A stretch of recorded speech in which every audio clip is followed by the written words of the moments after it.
Les podcasts du Figaro.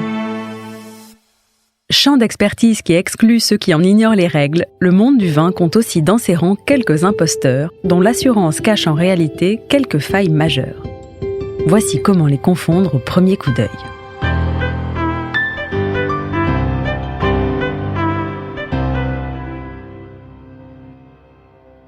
Il est d'usage de croire qu'il faut un peu de temps et un certain tact pour confondre un véritable imposteur. Mais en fait, dès les premières minutes d'un dîner qui ne sera manifestement pas placé sous le signe de l'eau minérale, tous les indices sont déjà là, offerts, pour peu de savoir les identifier. Pour commencer, l'imposteur jargonne à outrance.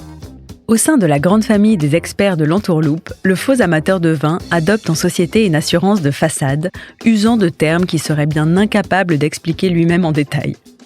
Parmi les plus courants, on trouve celui de minéralité, qui reste en fait impossible à décrire, mais fait toujours son petit effet, sans oublier quelques savants néologismes tels que ça sauvignonne ou ça pinote, à décliner sur tous les cépages en fonction de son niveau de diction, le Gewürztraminer étant particulièrement dur à cuire. Il n'est pas rare non plus de le voir se lancer dans de grandes démonstrations techniques afin d'impressionner son auditoire, qui n'osera jamais faire aveu d'ignorance et se contentera de hocher la tête d'un air entendu. Deuxièmement, il enchaîne les lieux communs. Autre indice manifeste de l'amateur du dimanche, un cruel manque d'originalité qu'il compense par quelques excès de zèle.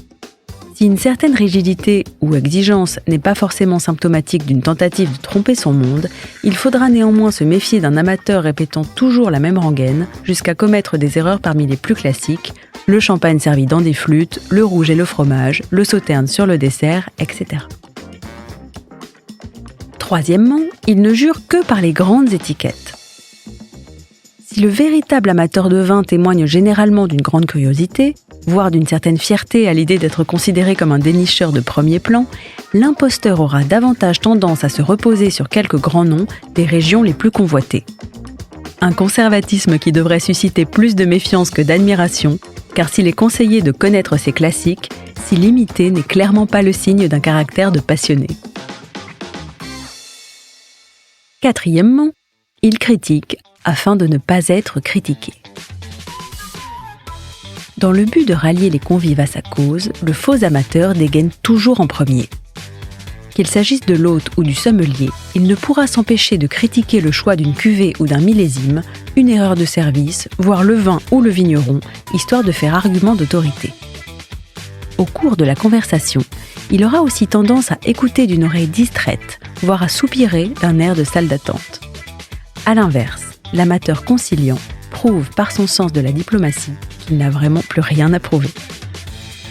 Ensuite, il s'invente des titres, des certifications, voire des relations.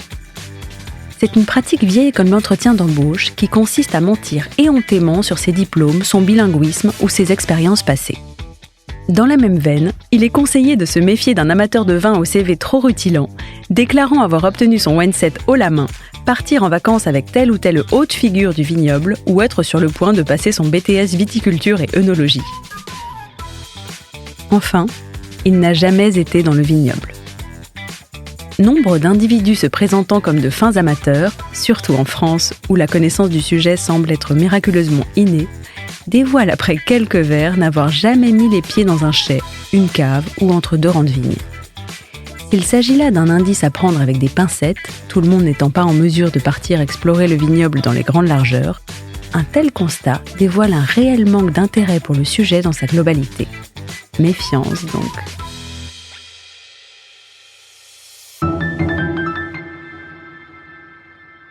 Merci d'avoir écouté ce podcast.